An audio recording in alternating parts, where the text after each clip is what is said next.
Good morning and thank you for being here. First, I want to acknowledge the chairman of the Board of County Commissioners, Commissioner Berry, for being here, Commissioner Bagash for being here as well as our administrator, Mrs. Gilly. Certainly, I'm very thankful for our faith-based partners that are here, Pastor Lawrence Powell, Pastor Williams, Pastor Marshall, Pastor Robert Likely, Pastor Fred Augustine, and Pastor Lonnie Wesley, and all other pastors who are here. This came out of a partnership that we believe that resources needed to be in every neighborhood.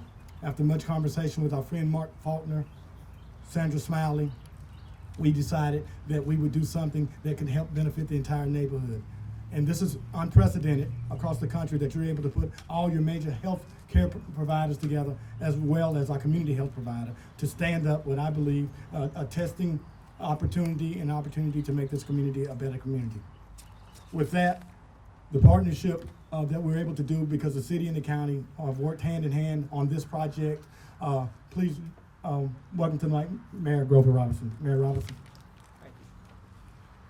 Commissioner May, thank you very much for the opportunity to be here. I do want to recognize I have one city council member, Councilwoman Canada Wynn. Jewel Canada Wynn was here, and I appreciate her being here. Wanted to recognize her. I at least want to say thank you very much, Commissioner May, for putting this on. We've been working for some time about how we could find ways to provide better health care to our citizens. That's testing and a variety of other things that are happening. I know that Commissioner May has been working with those healthcare hospitals, and to get them to all work together while we're trying to stand 6 feet apart and everything else, we are working together. And I think that's the much of what we want to communicate here today, is that we are working together. All of your hospitals, all of your elected officials in jurisdictions working together in harmony to try to do this. We ask that you heed the advice that's given today, and we work moving forward. We still have time to prepare and get ready. That's what we need to be doing, and we need to be following the instructions you're going to hear today. We're working together to make sure that you're taken care of and we have proper health care. So thank you. At this time, I'd like to call up Dr. Lanza. Yes, we talk a lot about 6-foot distancing. That's very important. Just remember, it's low risk to be outside with the wind blowing. Okay, so this is not unnecessarily risky situation here. This is actually an acceptable situation. There's been a lot of cooperation, continuing cooperation between the Florida Department of Health and all the healthcare entities in Escambia County, but also with the businesses. I've been sending out a lot of information to the businesses on what they need to be doing to prepare for COVID and to respond to COVID. So we're talking about containment issues, we're talking about social distancing issues. Containment means we try to keep people who may be sick from getting into situations with our most fragile individuals. And of course, as we've found, based on the limited information we have available right now about COVID, is that the most fragile individuals are those who are 65 and older, who have underlying medical issues, emphysema, heart disease, kidney disease, those sort of things. So that's where our majority of our containment is right now. The social distancing, staying 6 foot away, staying away from people who are sick. And of course, the governor yesterday was talking about bars being closed and restrictions on restaurants and beaches and other locations. That is a form of social distancing, and we need to continue doing that. So we're really here now today to talk about the ability within our community for those individuals who meet the CDC specifications for COVID-19 specimen collection and testing to have the opportunity to do that. The hospitals and many clinics have made this available for several weeks now. Ascension Health, of course, as you know, started their drive-through clinic on on Monday. And now we have Community Health Northwest Florida being involved with their standalone clinic also, which will open up soon. And so we welcome that. We also know that Baptist Hospital is working on a similar sort of operation, and they will have more information on that at a later time. But this is such a great community. We have a lot of healthcare resources here, and I need the people to understand, our citizens to understand that healthcare is here to help them. This is a difficult time. We're all in this together. And we will get through this together, as we have gotten through so many other issues in the past. All of our hurricanes, our tornadoes, our floods, H1N1 back in 2009, Ebola in 2014, Zika, you just name it. Our healthcare organization, our healthcare community has come together and supported each other. And us meeting here today is just another indication of the great cooperation that we have within healthcare in Escambia County. Okay. Now we will hear from Pastor Lonnie Wesley of the Greater Little Rock Baptist Church.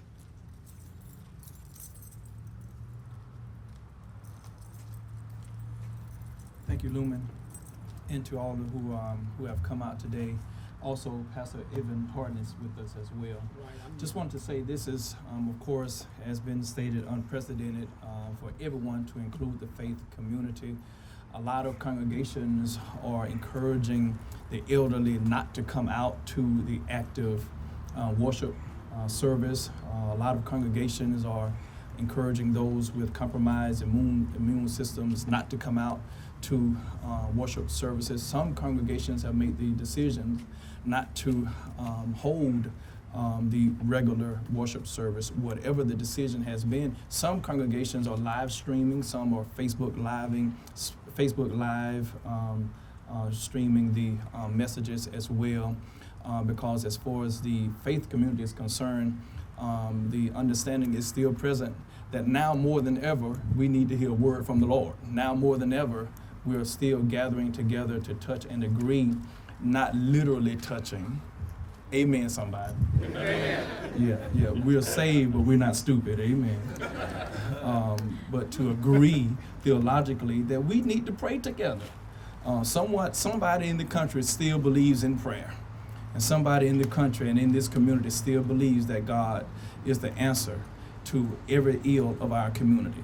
And so that's where, thank you for making this available to everybody, because it's applicable, Commissioner May, to everybody, that this is available to every part of our community. So thank you, and everybody, we're doing our best to get through this together. Thank you, Pastor. Ascension Health Chief Operating Officer Justin Lobrato. Thank you. Good morning. I wanted to give everyone an update on the drive-through testing center that we've had open since Monday in Pensacola. To start off with, talking about our screening call center. So we opened at 6 a.m. on Monday. We're open 6 a.m. to 10 p.m. and we're receiving about 700 phone calls a day through that screening call center. In the first 2 days, about 28% of the individuals that called met the CDC screening criteria that needed to be tested. The phone number for our screening line, I know it's out there, but it's 850-746-2684. And we are not testing anyone unless they have been pre-screened. Now, the actual drive-through testing facility in Pensacola, in the first 2 days, we saw 211 patients there, 61 on Monday, 150 yesterday. This morning I was there, and we actually had to open 30 minutes early. We saw 78 patients in 90 minutes there this morning. So it's a pretty quick process to get through. Once you get through the car line, it's about a 5-minute process. And then we send those swabs on to the lab for further testing. We have had an absolutely amazing group of healthcare workers that have volunteered to help with this, about 70 people so far from Sacred Heart. We have 3 dedicated teams that are working around the clock. Really the call center, since that's the front door, is the key. That's been led by Christy Garrett, our operational team by Kristen Sylvester, and our clinical team by Jenny Ford. Now this clinic, and really anything we do going forward is a community effort. And so every day at 4 o'clock we have a debrief call, and we invite all of our community partners to talk about it and learn best practices. So Baptist has joined Community Health Northwest Florida, Ascension Medical Group Jacksonville, Ascension Medical Group Mobile, and we're all learning from each other. Once again, the phone number to be screened, 850-746-2684. Thank you.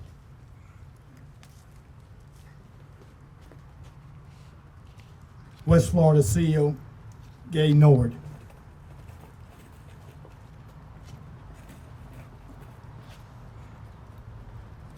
Good morning and thank you. I wanted to provide a little insight on what we're doing as a hospital at West Florida Healthcare. We've taken numerous measures to protect our patients, our staff, our physicians, and our visitors. We have actually limited entry into our hospital to ensure health screening occurs to people entering the patient care areas. This does include our visitors and patients presenting for surgery or procedures. We're actually screening 100% of our patients. Our supply team is ensuring we have the needed supply of appropriate personal protective equipment, and we've additionally instituted visitor restrictions in our patient care areas, as many of our hospitals have. Our staff and physicians are well trained, knowledgeable, and exceptionally prepared. The community should have every confidence that our teams will be able to respond accordingly to any COVID-19 impacts, while keeping the safety of our patients, staff, physicians, and visitors a top priority. We are also currently assessing options for a single COVID-19 testing site for community members who do meet the testing criteria in order to assist our community with testing.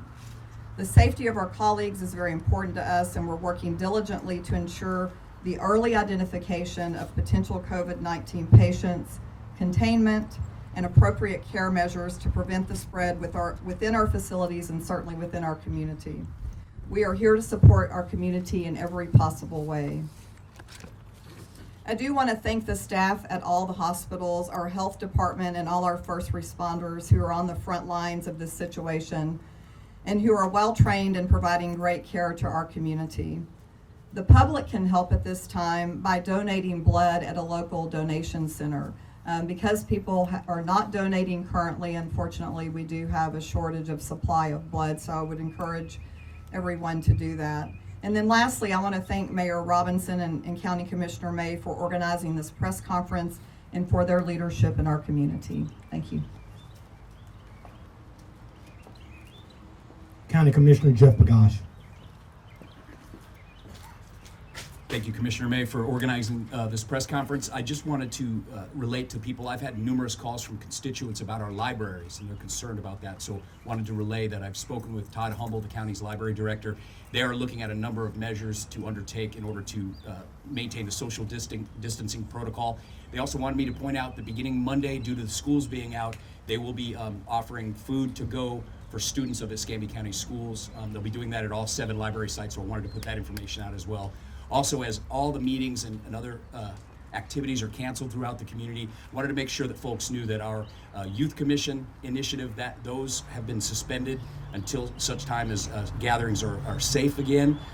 We've also suspended my personal town halls that I do on a pretty frequent basis, as well as my monthly coffee with the commissioner. Now, the My Escambia site did say that the Coffee with the Commissioner, which is next Wednesday morning at 6:30, was canceled. It is not. We will be live streaming the Coffee with the Commissioner next Wednesday at 6:30 a.m. For those that want to watch, I'll have a number of guests, and we'll be speaking a lot about this COVID outbreak, because I know there's a thirst in the community for information about that. And I'm in the process of lining up several speakers and guests that will be there to answer your questions in real time. That's next Wednesday morning at 6:30 on the Facebook site at Jeff Bagash. Thank you.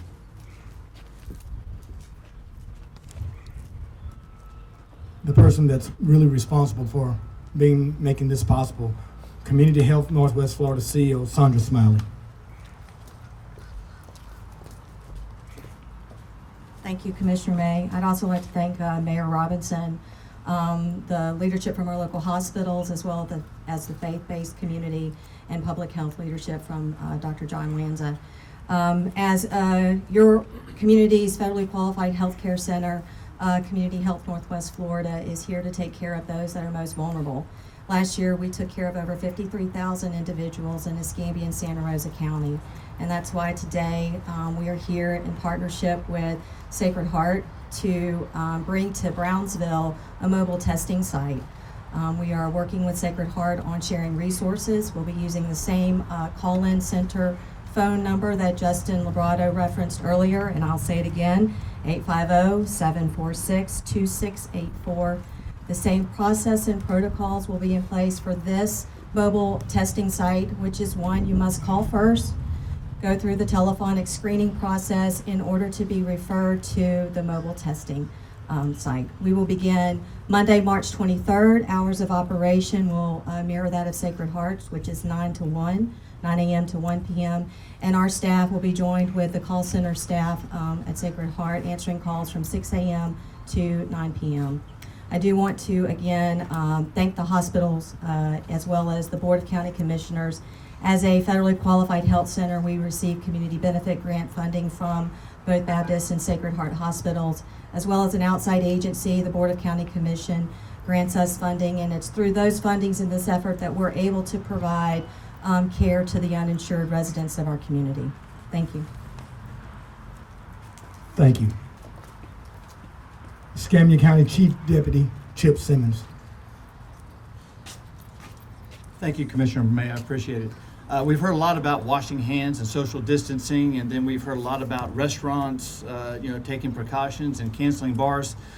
But what we need to really discuss is, the question we get at least, is what are we going to do? We're going to enforce that type of things. Well, what we want to come together as a community for voluntary compliance, whether it's an order or not, because ultimately we do not want to take law enforcement action, but we will if we need to be. If there's an order from the governor or an ordinance from the Board of County Commissioners, we will enforce that.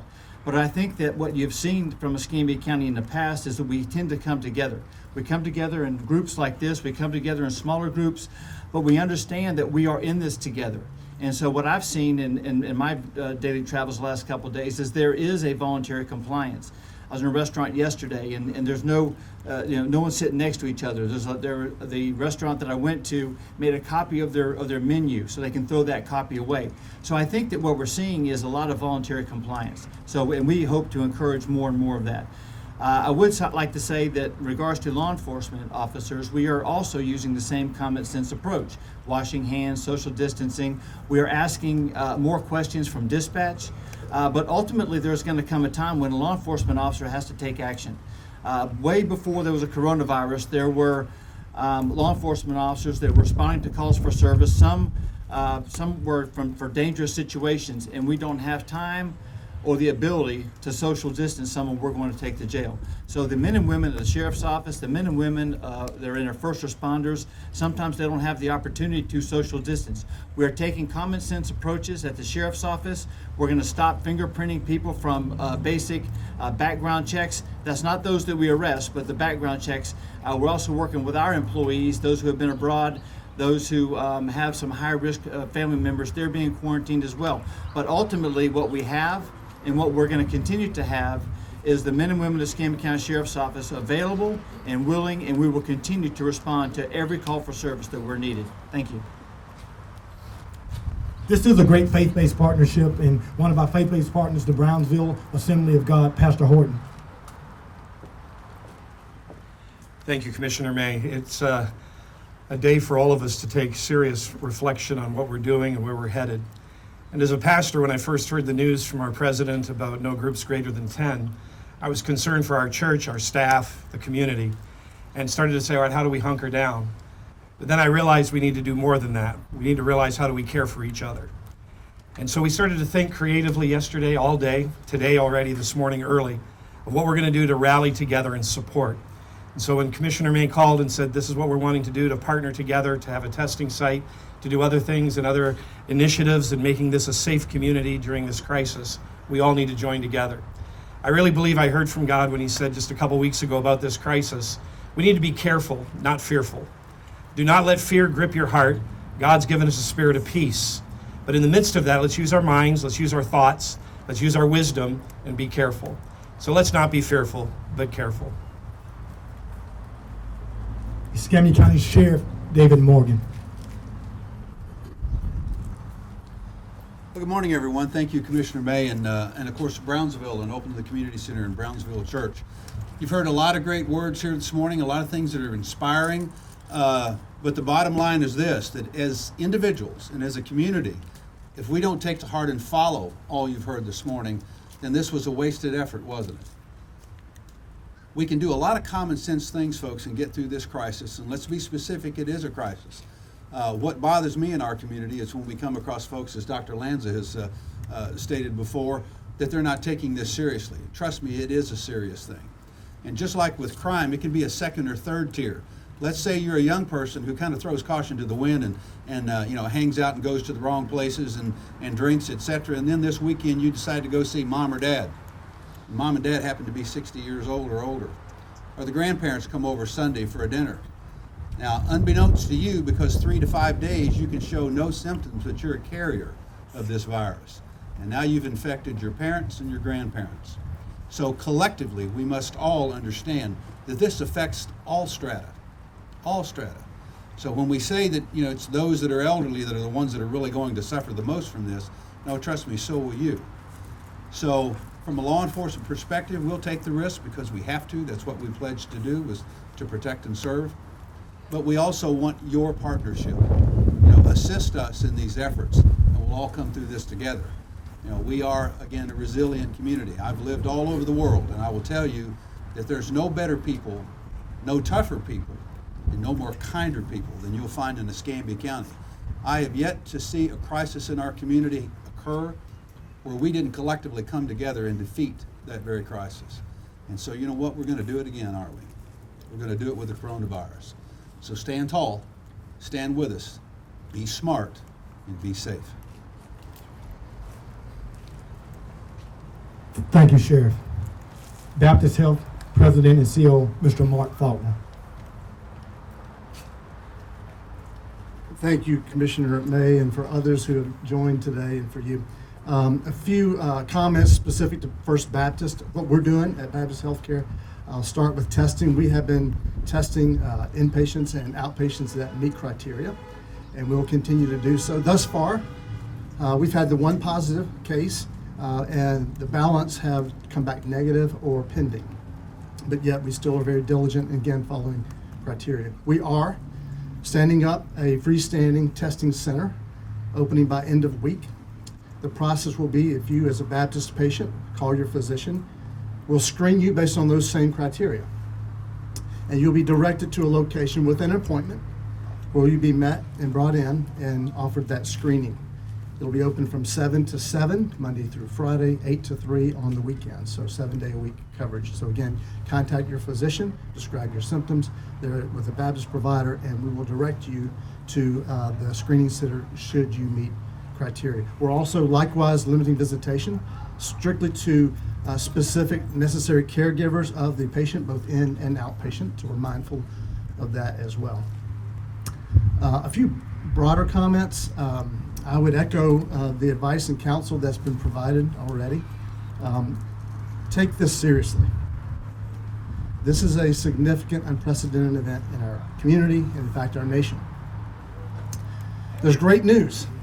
We can stop this. It's fabulous news. We can overcome this. But it is going to require each of us to own that responsibility. So be wise. Follow the advice and counsel of those that are experienced and knowledgeable. Be discerning. Make good choices to keep yourself and your loved ones safe. This is a time for unity, to share resources, and to come together as a community. And yes, I would say too, it's a time of prayer, that God would spare us from this issue or save us through this. Thank you. Thanks, Mark. And before questions, this is a collaborative effort. As we look out and we see our civil rights leaders, we see our faith base, I want to thank these pastors from far and near who are standing with us in understanding how important this issue is to our community, to our business community, to the Pensacola Chamber. Thank you for being here. Eric Gilmore and our staff, Janice Gilley, thank you for being here. We will move right into questions. This is unprecedented to be able to put major healthcare providers together in one press conference, as well as with our Community Health Northwest Florida community partner. That we do realize that this is a community problem, and collaboratively we will attack it, we will address it, and we will beat it. Together we will stand. And I want to thank Mayor Grover Robinson, Grover, for staying with us through this idea many late nights and making sure that we can bring this information to the citizens. So at this time, Laura Cole will come forth and she will help manage questions. Cole? My question is for Dr. Lanza. Dr. Lanza. And if you can repeat the question so everyone can hear it. Oh, okay. Yesterday, we saw Navy Federal, one of the largest, if not the largest employer in this area, put out that one of their employees has tested presumptive positive for COVID-19. Is this person the same patient that has been confirmed, or is there a second confirmed case, or presumptive confirmed case in Escambia County? So the question is regarding the Navy Federal press release that there was a presumptive positive case in one of their employees. And I have a statement from the Florida Department of Health regarding that. A lab report from a qualified commercial or hospital laboratory or from the Florida Bureau of Public Health Laboratories is required for a person to be declared presumptively positive for COVID-19. The Navy Federal employee believed to be presumptively positive for COVID-19 was not previously tested. A public health investigation is currently being conducted to confirm or rule out the presence of the COVID-19 virus in this individual. So with that, what would you say to companies like Navy Federal that are going ahead of the Department of Health putting out that information? Would you advise them not to do that?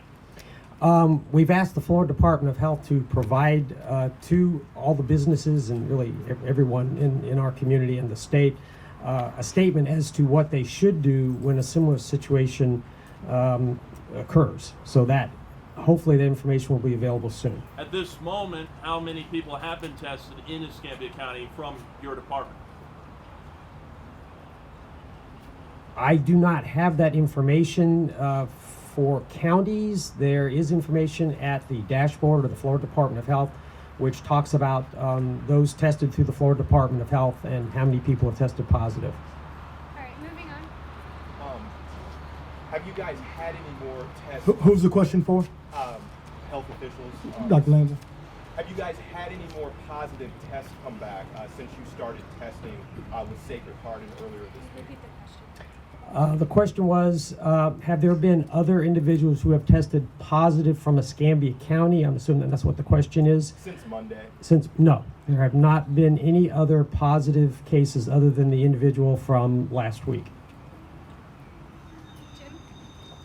We hear from experts, this question is for any health official to answer. We hear from experts that the point of these measures is to flatten the curve and preserve healthcare facilities' capacity to deal with patients. What is our capacity here locally, and is anything being done to expand it? Justin, Mark, yeah.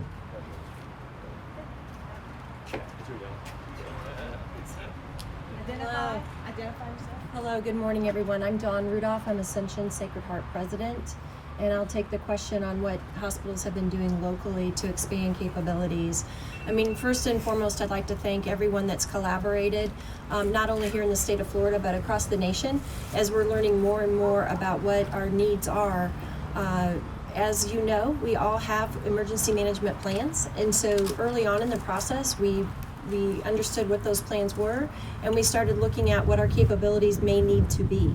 So when it comes from the guidance of the CDC, we've already had evolving guidance around isolation protocols as well as screening protocols. So we are adjusting those plans accordingly and ensuring that we have the right environment and the right equipment to take care of our communities. Thank you. I also would like to add, and I think this is true for both of my colleagues, that we've all set up our incident command centers, and so we have advanced information and current information about our current capabilities. Thank you. Correct, yes. We've activated ours as well at Baptist for at least a couple of weeks now. We've met daily and addressed those issues of capacity, of cross-training staff, of protecting our staff with personal protective equipment, and we all know there's a national shortage of that, so we're working through contingencies around that space as well to make sure that we can protect our patients and the visitors as well as our employees. Also looking at other innovative ways to expand capacity, not only within the four walls of the hospital, but also through our clinics, and just making sure we don't overrun. That's the real challenge here, is to flatten that curve so that we can, at a certain level of capacity, we can meet the demand, but trying to manage that demand through managing community spread. And She's going to answer that question as well. Just one additional comment. I think I speak for all the healthcare systems. We do have very extensive emergency management plans and have in those plans surge capacity analysis as well as plans around that for alternate areas to treat patients. Thank you. Thank you. And Commissioner, just so I have this correct, so you guys are going to be opening the mobile testing center in the parking lot? I'll let Ms. Smiley answer that. Son. The question is, would we be opening a mobile testing site in the parking lot? And this is the location where that will take place. But again, I want to reiterate, this isn't just drive up and see if you can get tested. You have to call that screening call center first. Those who do not call and are pre-screened will not be allowed to proceed with testing here. So I want to reiterate that. The question is, of course. Oh, I'm sorry. Go ahead. Kevin. This is probably for Dr. Lanza. But obviously, health officials have recommended we practice social distancing, stay away from each other where we can.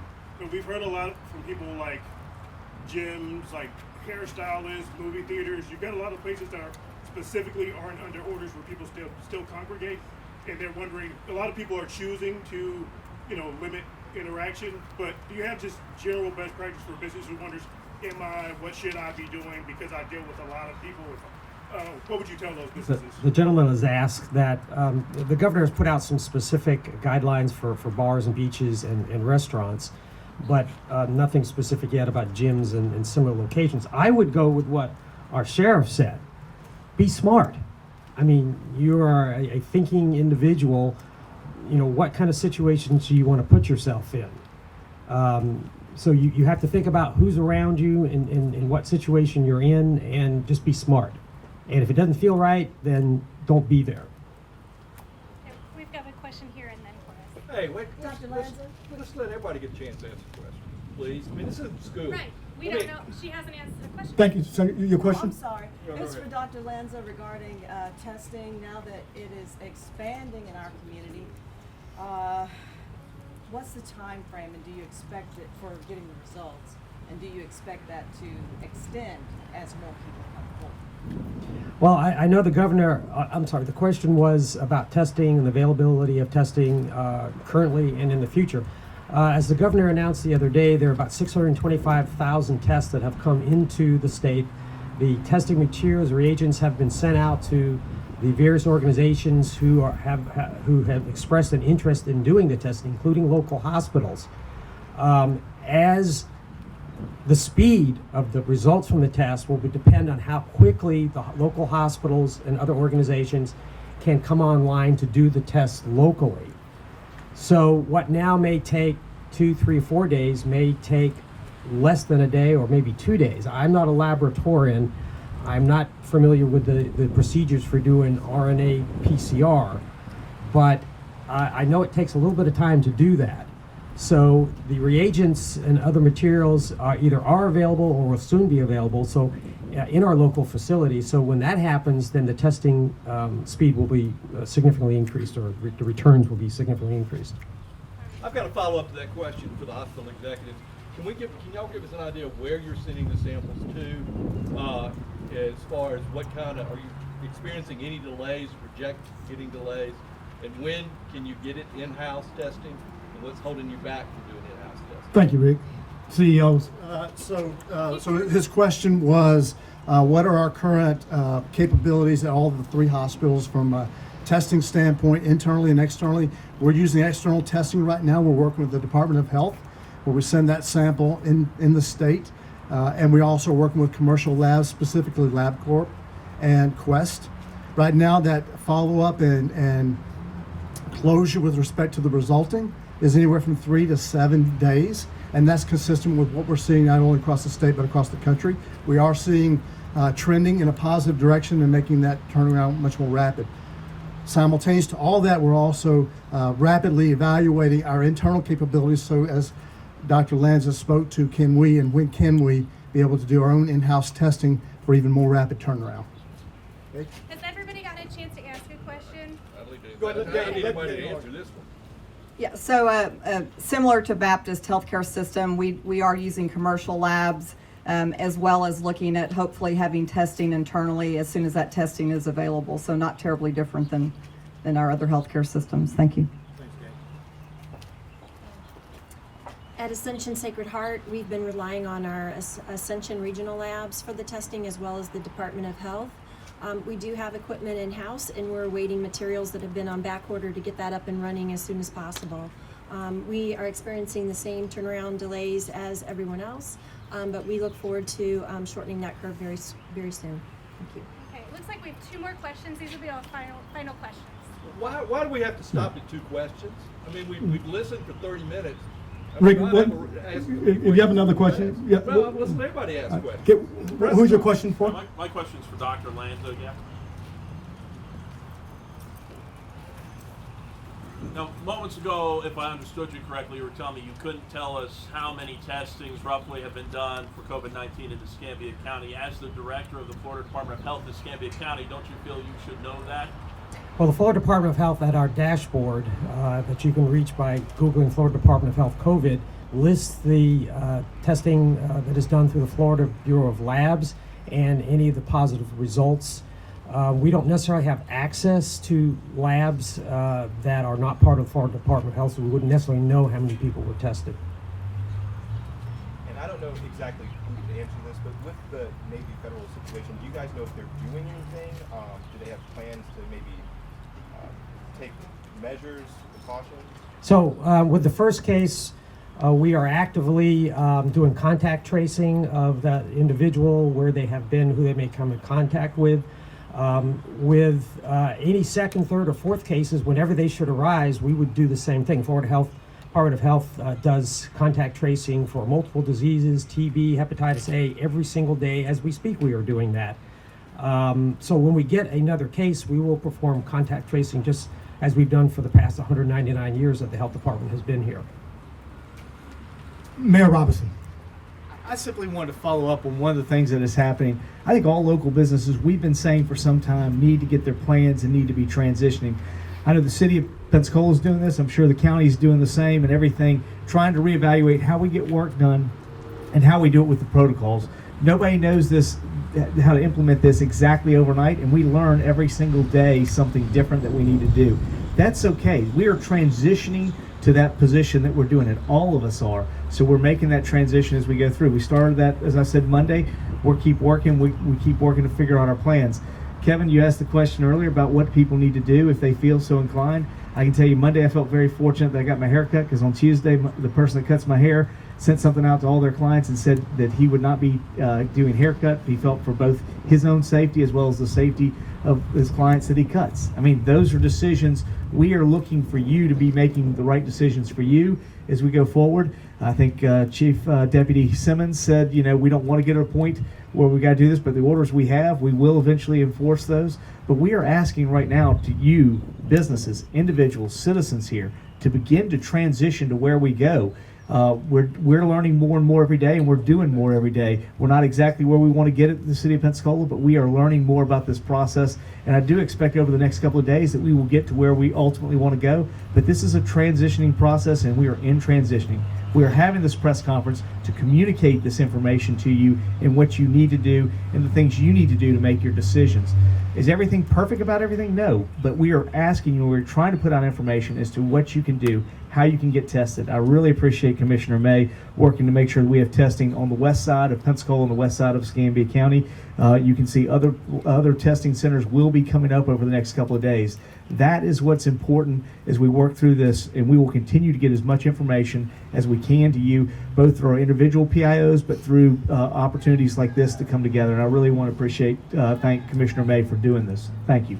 Right. If someone's traveled to an area, let's say Italy or an affected area, and they show no symptoms, are they allowed to be tested?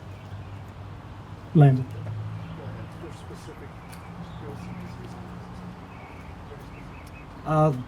The latest guidance is that if you travel to these areas and are symptomatic, then you should be tested. But if they have no symptoms, they're not. Then they self-monitor for 14 to 15 days. I have a follow-up to that. I want to follow up with that also. The city of Pensacola's institute, it doesn't matter whether you went to Italy or China. If you went on a cruise, we've already got 6 people that are working from home. We told them, don't come back here. I think again, in this transition, We need to be making that model. Now, whether they can get tested or not, that'll be up to what happens. But we are telling people right now, we've told our employees, and I would ask every other business out there, if you have somebody that you feel like is compromised, then you need to tell them right now they need to stay at home, monitor themselves. If they get to a point where they have symptoms, call in and get tested and get that done. But at this point, they need to be monitoring. And I want to at least communicate from the city's standpoint. We've got 6 people we've told to stay home. And again, they are quarantined in a sense, and we're already doing that process. And I hope businesses out there are doing the same thing.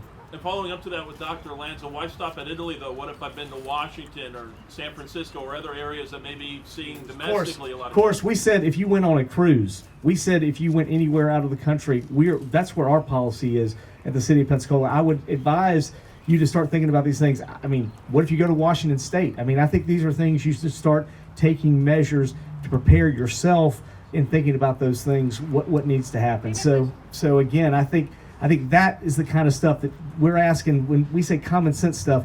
You need to already be thinking about that in your plans and what you're executing. We're already doing that at the city of Pensacola. I'd like to hear what Dr. Lanza has to say about that though.